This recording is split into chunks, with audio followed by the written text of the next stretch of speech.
Hello, you're watching News9 Live. Rebellion has been brewing within Karnataka BJP after it released its first list of 189 candidates. Former Deputy Chief Minister Laxman Savadi has quit the party after he was denied a ticket. He is one of the most powerful Lingayat leaders in the state and also a loyalist of former Chief Minister BS Yediyurappa. And his departure is likely to cost the saffron party rather heavily. Similarly, BJP MLC R. Shankar also submitted his resignation to Legislative Council Chairperson Baswaraj Horati at Vidhana Soudha after he was also denied a ticket. The big blow, however, was ticket being denied to former Chief Minister Shettar. Shettar is a 6-time MLA and he earlier had asked the party to reconsider and said that he will contest, and I quote, at any cost, quote close. Shettar is in fact in New Delhi right now, meeting the top brass including JP Nadda and Prahlad Joshi. Former Chief Minister Yediyurappa expressed his disappointment over leaders leaving the party and said that he was, however, hopeful of Shettar getting a ticket. 99% Jagdish Shettar ji will be given ticket. He is in Delhi only. Most probably that name will be cleared in Hubli city. But Mr. Laxman, he was very broke down and that he didn't get the ticket and all. So, Madam, you have given everything to him. I don't know why he is unhappy. Even MLA, MLC, you wanted to make him form the government, wanted to make him minister also. I don't know why he has taken such a decision. I tried my level best to contact him from yesterday, but I could not able to contact him. But do you think, sir, everywhere? Even as we are hurtling towards elections in Karnataka, it is very exciting to see that after the first list was out, there were lots of hearts which broke, and of course, there were lots of hearts which were jubilant. And to speak about what does this list look like and how does it impact the future prospect of the BJP in Karnataka, in the studio with me, my colleague Bjp'S. Bjp'S, if you look at this list, it somehow is, it evokes the Gujarat model, which is basically Prime Minister Modi decided that he shall see to it that he breaks from the past. Those who are tainted shall be made to sit out, and new, young, fresh faces will be brought forth. But when you look at this, lots of hearts broken. For instance, Jagdish Shettar, will come to that later. He's only 67 years old. But how do you look at this list, Bjp'S?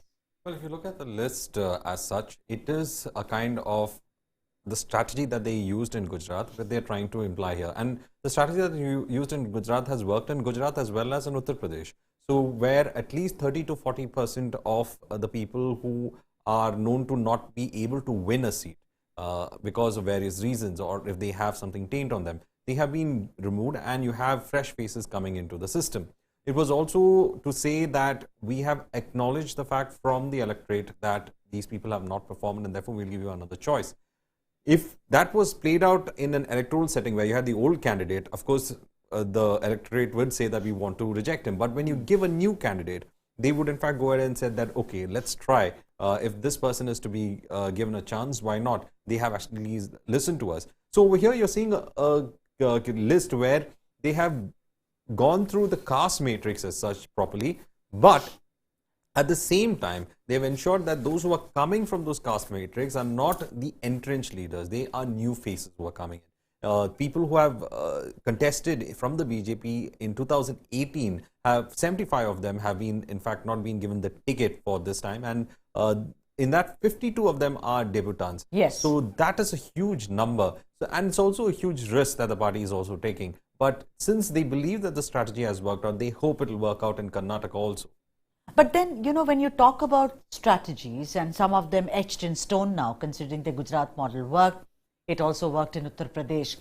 There was also a very, very strong point made by Narendra Modi, and he said, look, I've always been against, a dynastic politics. But if you look at this list, you see Yediyurappa's son, Vijendra, being included.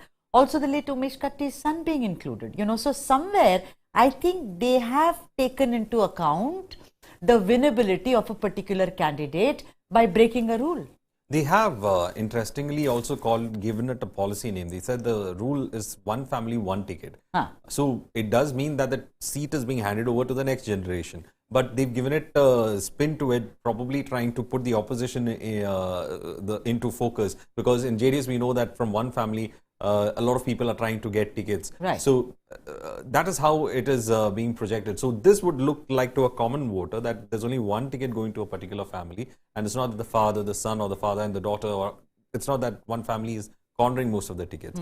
So they kept this as the policy, and they have able to project it also, that one ticket for one family, and therefore you find Yediyurappa's son getting his ticket in Shikaripur, Umesh Kati, as you in fact mentioned. But this is also to placate these senior leaders, Right. From feeling disgruntled against the party. So it is an attempt at placating their fears by accommodating their interests. But not all senior leaders' That's interests have what, been Varghese, that's what I wanted to come to. You appease some senior leaders, but other leaders, of course, Savadi has a tainted past. And that's what I'm going to ask Mahesh Chitnis, who's my colleague from NEWS9 Bengaluru, who's also joining us on this broadcast.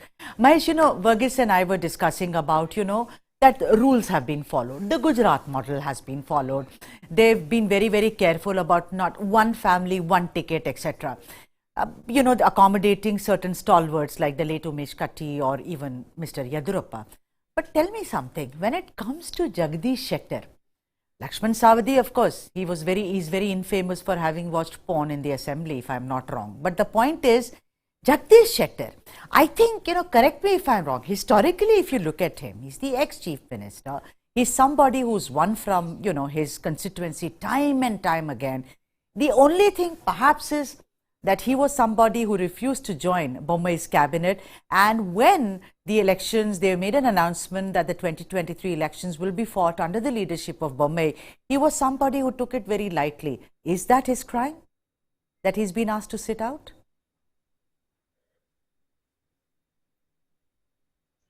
The Jagdish Shettar case is very interesting, Sudha, as you mentioned. But one thing that need to be noted here is Shettar is accused of staying away from party activities. So since Bommai took charge as the chief minister, he has stayed limited to his constituency and has not taken part in the state level activities. Even during the Pancharatna, he was very limited to his uh, uh, to his constituency rather than pan Karnataka campaigning, which many senior leaders, including Yediyurappa, Chief Minister Basaraj Bommai, went on and campaigned across the state. But the current situation is that Yediyurappa has already mentioned that Shettar might 99% might get a ticket, and he has recommended to the High Command that he might get a ticket. So currently, Shettar is in JP Nadda's residence, and the discussions are underway. Shettar, even yesterday while speaking to reporters, noted that he has no, black mark on his career. There was no corruption charges Yes. against him, and he failed to understand why he has been denied a ticket. And if age is a factor, he is 67-year-old and not 75, which is the mark the BJP uh, targets as a retirement age. So I think it will be interesting to watch whether the BJP will lean towards Shettar or will stick to their demand of giving a new chance to new faces. Right. Mahesh, also tell our viewers, I mean, in this, of course, the High Command has a major role to play. But who are the key players? Like BL Santosh, somebody who has had a very major role to play in who sits in and who sits out.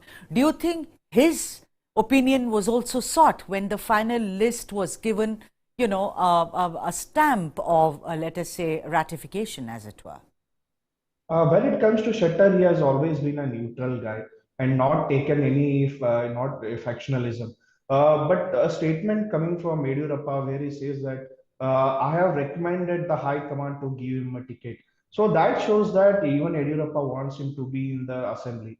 See, you can't ask all the state leaders to be out and manage the assembly if you come to power with just the youngsters. So you need seniors to to hold discussions, debate, and tackle opposition. even during the important debates, discussions to make policy decisions. So I think BJP might reconsider and might give a ticket to Shettar. And Shettar is also definitely not in this election, but in future he will be asking a ticket for his son also.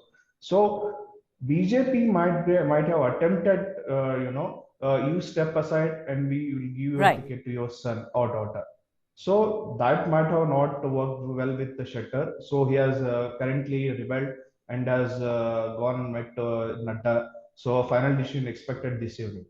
Right. Varghese, tell me something. The other aspect of the list is, uh, the one Ashoka and Sumanna who are fighting, in Kanakapura and Varuna against DK Shivakumar and Siddaramaiah respectively. Now, the caste matrix seems to be fine. I go up against you and we are both the same caste. But I'm talking about Siddaramaiah, of course, last time did not win with a very, very, impressive margin of votes, as it were.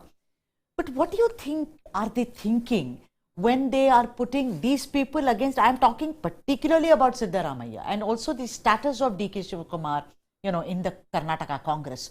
Do you think there is a specific strategy there adopted by the BJP? Well, I fail to, in fact, understand whether they had a strategy. Right. Because it is not that they've been pinned only to this particular seat. Both of them have been asked to contest from their respective constituencies, that is Govindanagar as well as from Padmanabhanagar, and an additional responsibility over here. So it doesn't look like they had the strategy to ensure that Siddaramaiah in his constituency or DK Shivakumar in his constituency would in fact lose, because they are of course very much entrenched in their constituencies.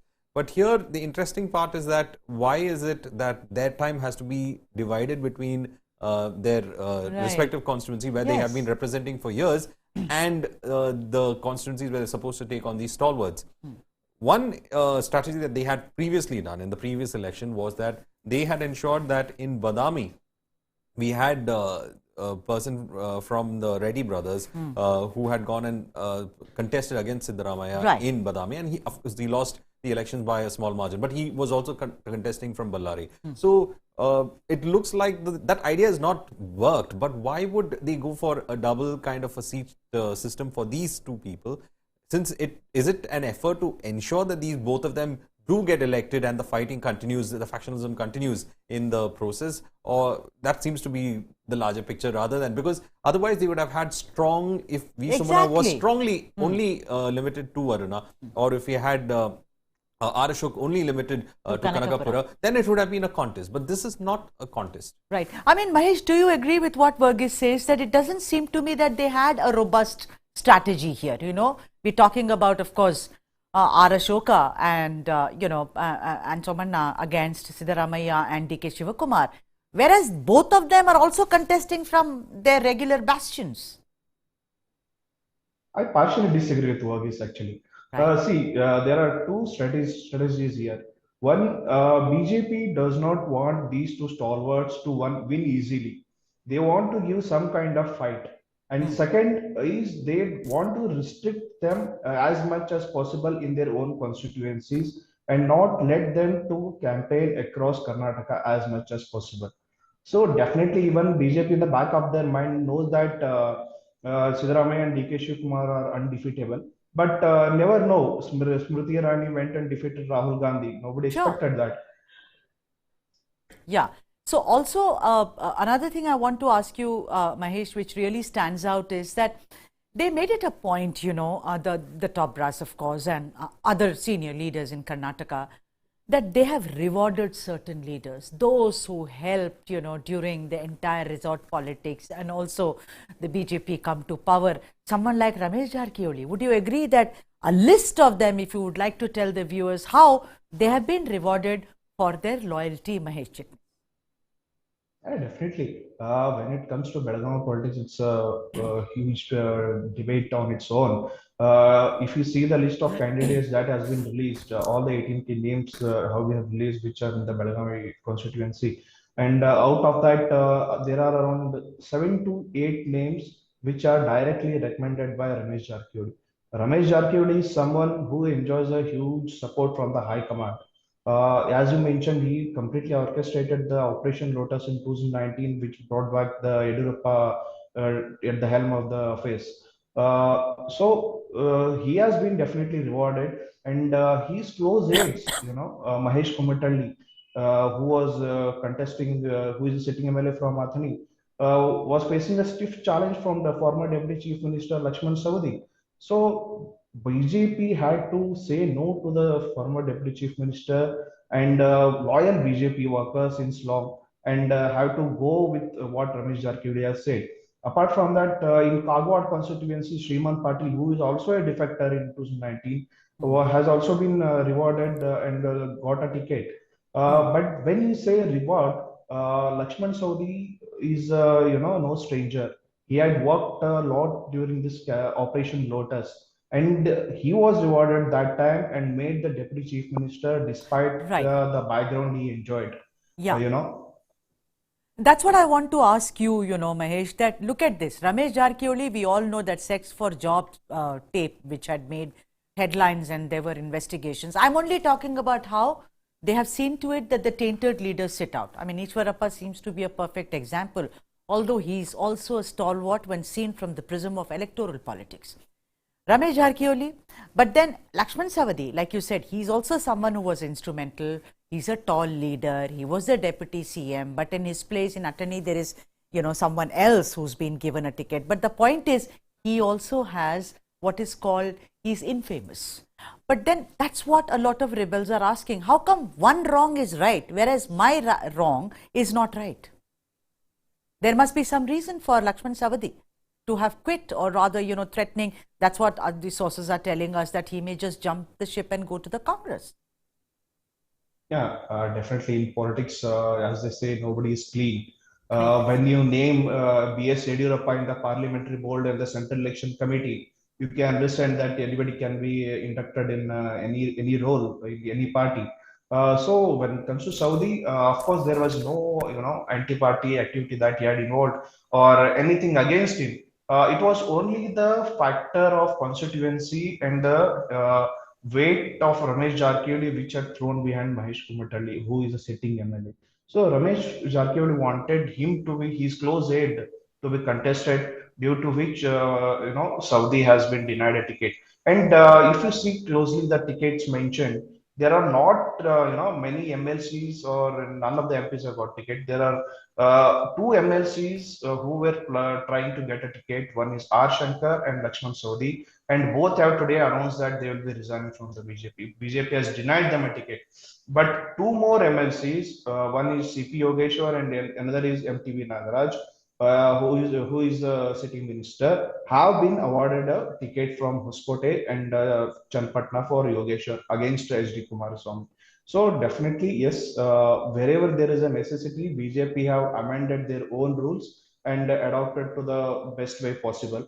And yes, there is no straight rule which the party has taken and made a rule that yes, this is which we are going to follow. Right. Like Mahesh says, Varghese, that they have bent rules. Like we've been talking about it. It's okay here, but it's not okay there. But one thing is sure, anyone who's been asked to sit, majority of them have been tainted. That Bhatt fellow who, what's his first name? The Bhatt fellow who actually was involved in the hijab controversy, there were lots of other leaders also. So I think because corruption was a big issue, looming large over Basavaraj Bommai's government, 40%, I think they have steered smartly clear from the entire corruption plank, as it were. Would you agree?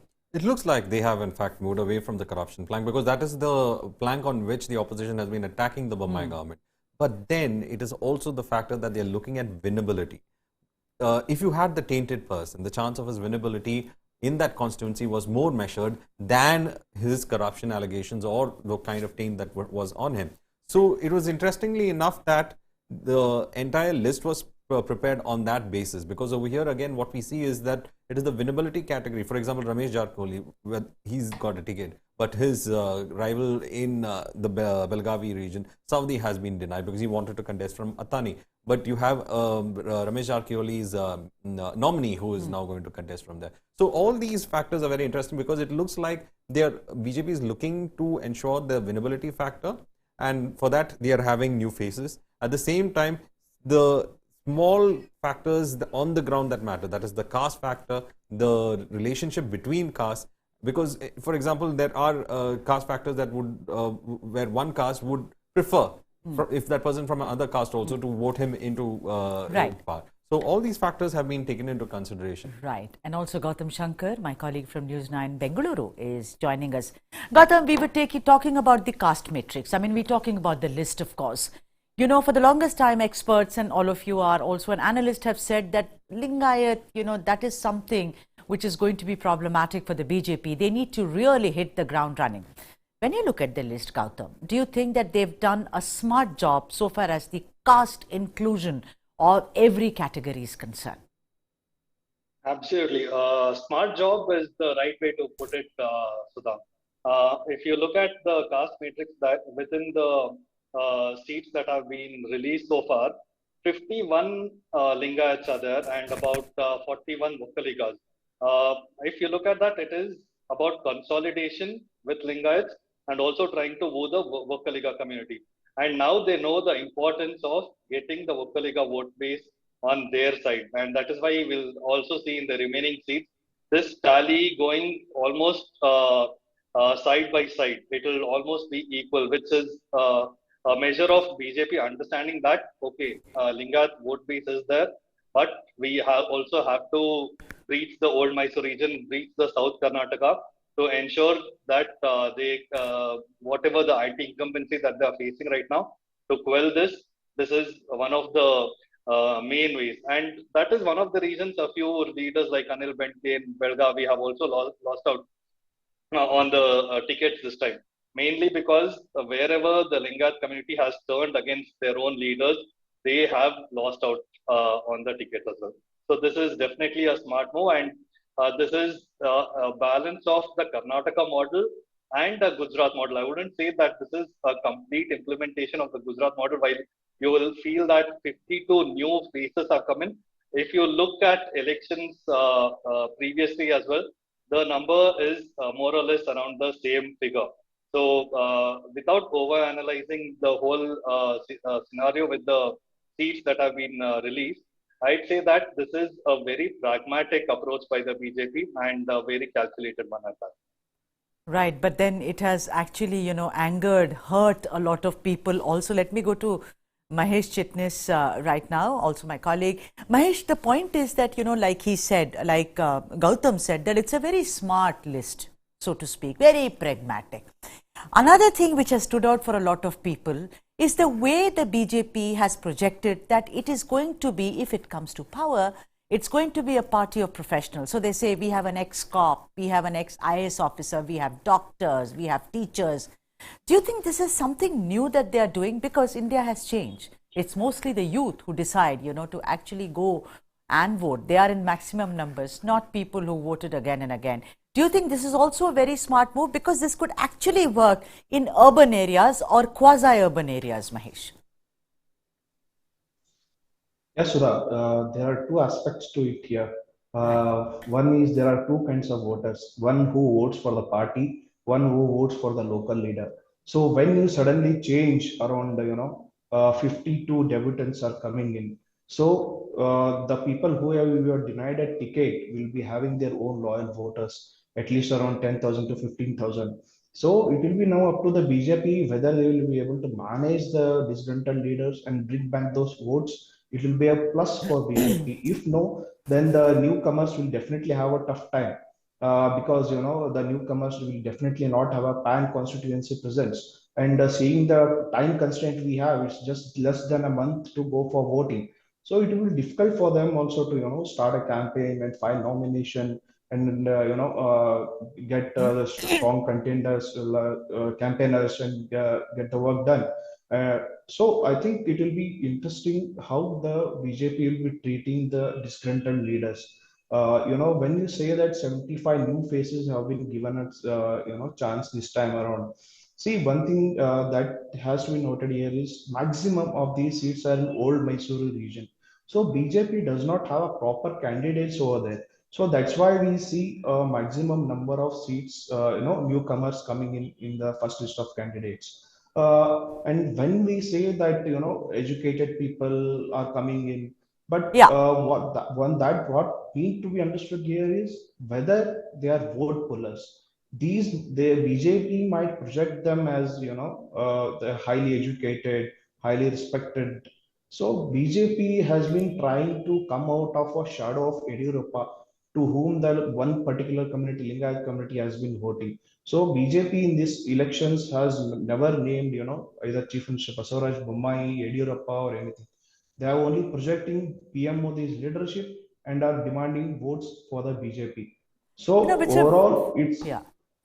Yeah, very interesting point you make there, because, Varghese, what Mahesh said was that they are only projecting Prime Minister Modi and maybe JP Nadda, and other leaders.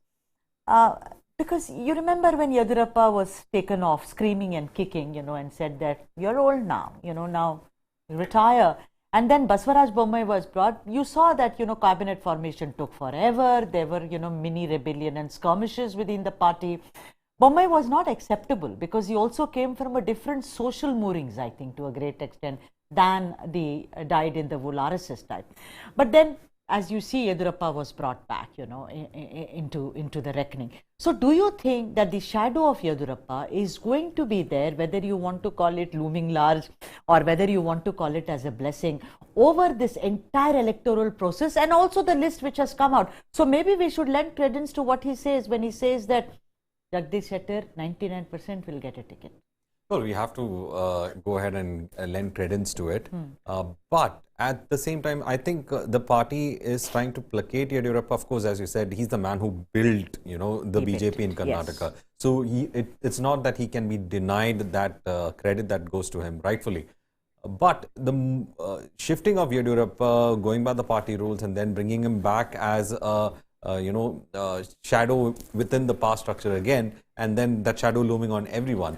There seems to be an effort on the part of the BJP to keep him relevant, at least for this elections. Has also placated him with the Shikaripur seat, which he's been saying should be given to his son. That also has been agreed to. But then there are certain moves that some of his loyalists are also being culled. Jagdish Shettar, of course, is a loyalist of the BS Yediyurappa. Absolutely. Yediyurappa was also part of that Yes. team. So, but they have been culled in a way that, from this, when I use the word culled, to say that, they've been removed from the power structure in such a way that it's a big question mark as to whether this is being used as an effort or as a bargaining chip that they say, okay, if we allow Jagdish Shettar, then you will not ask anything more further. So that is something that we should be looking at, whether it's a bargaining chip that is being carried out with him right now. Right. Let me bring in Gautam now. Gautam, we know Yediyurappa has said, okay, now I'm going to retire, but then he's also tainted because the entire 40% discussion or argument, over the alleged death of Santosh Patil started with somebody like Yediyurappa, and then he said, I've retired. But then look at the fallout of it, Gautam. Corporators have resigned. A lot of party people have resigned. Do you think this will impact the BJP? Because if you look at it, I mean, he's retired, but it is not that he's retired out of his own volition. In a way, he had tried to press upon the party leadership that maybe he can be accommodated. So how much will the Yediyurappa factor impact the BJP this time around? That's an interesting point, Sudha. See, with Yediyurappa, like we had discussed earlier as well, he is a firebrand politician. It's important that they keep him in the ranks, and Yediyurappa and him have played a key role. But with the dissidents brewing, this is more of a sentimental sort of issue that is playing out, where this is something that the BJP would have taken into account, because Yediyurappa has built a party alongside Yediyurappa in Shivamogga. He's built a strong base for himself, where for decades people have been following him. So this is something that the BJP would have anticipated. But keeping that in mind, will it impact the votes that's going to when it comes to voting over there? I doubt that, because very soon you will see Yediyurappa coming out and he will hit the campaign trail and he will quell the dissidents among them. Earlier last year as well, there was a massive resignation spree that had happened after a BJP worker was murdered, even that dissidence was quickly quelled down. So the BJP knows how to deal with such issues, and they will keep Yediyurappa at the center of all of these things to make sure, these guys don't take any decisions emotionally right now, because it's all about making sure their legacy continues. And we know that he's been demanding a ticket for his son. Maybe not he'll get it, because that is one of the tickets that's still pending as well. So I see that they'll one way or another manage to placate them, and it should not be a big issue for BJP in terms of this decision that we are seeing in Shimoga. Right, Gautam. Mahesh, tell me something. You know, like Gautam started the conversation by saying, and he said, it's a very pragmatic, it's a very practical list that the BJP has actually put out. Do you, when you know, as a journalist, as someone who studies Karnataka very closely, do you see any chinks in the armor? Do you see that maybe this doesn't really work out? I mean, you talk about caste, you talk about loyalty, you talk about winnability. Do you think mostly BJP has managed it well? Mahesh Chitnis? Yeah, it's a tough question. Streets have been just yesterday. When BJP has asked some senior leaders to go, it has not done across the senior leaders. V Somanda, housing minister, is also 71, 72. Govind Karjol, as a senior leader and a close aide of Yediyurappa, is also 72 years. So they have been given a ticket. And when it comes to Ishwarappa, we don't know what exactly the bargain has happened, because the name for a candidate yet to be announced in Shimoga City a constituency. So it will be interesting to see whether BJP will be giving a ticket to Ishwarappa's son Kantesh, or there will be a new face. If so, then definitely it will be an injustice to Ishwarappa. That's why his protesters might be protesting Right. currently. And one more thing is, there are 52 new candidates. That is the gamble in the current list the BJP has played. So it will be a boost if it works out, and it will be extended to some other parts as well. If not, it will be a big upset for the Karnataka in their huge further game for Southern Surge. Right, and I've completely run out of time, but thanks are due both to Mahesh as well as Gautam Shankar, and of course to you, Burgess. The list is out, like I said, a lot of heartbreaks and a lot of jubilation, but then ultimately, Indian elections are a festival, and I'm sure we're all going to enjoy it thoroughly when it comes to Karnataka. Thanks for watching. For news and analysis, keep watching NEWS9 Live.